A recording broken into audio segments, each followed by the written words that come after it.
All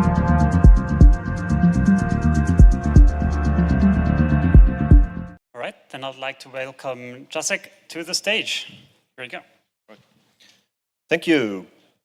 All right, Jacek from NixCon, and I would like to show you today in a very brief and quick overview how much you can already right now use systemd-repart and systemd-sysupdate in NixOS.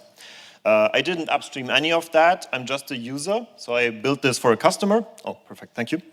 Let's first have a quick look what we are aiming at. So in general, what you want is, on embedded and small systems, a very small disk image that you can just DD over your hard disk, USB stick, whatever. And then that only contains a boot partition and the first version of a Nix store. That image might not even contain Nix. It would be built with Nix, right? After the first boot, you want systemd-repart at the very early stage of your boot. Create the root partition, leave some empty space for the next update. That's the A and B partition then. And then after the first update, so that might happen after a week of running, update pops up, you get downloaded in the background and then installed on your disk. Then systemd-sysupdate, so that's normal systemd features now, can create that second partition for you. And after you reboot, you are booted from the green and not the blue one any longer. And then next week, next update, you can use the store path here, the blue partition, for the next version and switch hands and forth. Then you always have a running version of your system, space for an update, and that's how it works. That's kind of generally useful for embedded systems. So how does it work? Very quick. In NixOS, in the Nix packages repository, you have this image repart Nix profile. When you update or import that, you have image repart. Then there goes, I don't know, 20 lines of code to describe that partition layout. And then you can build config system build image. Boom, there's your image.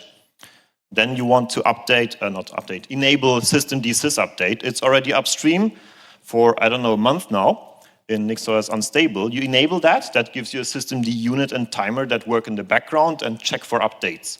In those transfers clause, there's another 20 lines of code that describe your updates, from where to where, signature, whatnot. And boom, that's it. And that can also be set up to automatically reboot.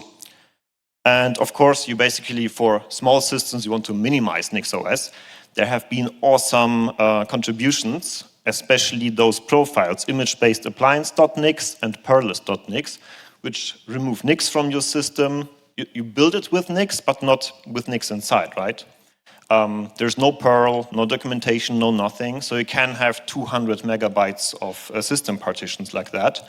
I've built an image that's roughly 350 megabytes with a small desktop and stuff. So that's a pretty nice demonstrator. And that demonstrator is online on GitHub. I will show you later. But what to do from there, what's not included in the demo is we could make the system update signed, so that systemd-sysupdate rejects unsigned or wrongly signed updates, of course. You basically want that in a product. What you can also do at this first boot, instead of just creating the root partition, you could use the hardware encryption facilities that are there to already enroll an encrypted disk that wouldn't work outside that system. You want, in general, verity partitions. That's also a systemd feature to only boot stuff that's right. You want automatic boot assessment. So that means after the update, the new version kind of breaks for some reason. You retry 3 times and then it's blacklisted. It would automatically boot back into the old one and wait for the next one, for next update to unfuck the system, kind of, right? And then you want system hardening. Of course, there's a lot in NixOS already included. And that would make a nice and easy product that always works. The repository is online here at this address. The QR code points to that. Because the slot here is so short, I didn't give a demo, but we have a YouTube video there where you can see how it works in action with all the example commands. Of course, there you update manually, but just to see how it works in the normal product, it would run in the background. Of course, I have the demo with me. If you want to see it live today or tomorrow, just visit the NixCon booth and I can show it to you and then we can discuss it. That's kind of what we typically build for customers. One version that's easy to understand and one goes into a product. Boom, that's it, everyone happy. Thank you very much for your attention.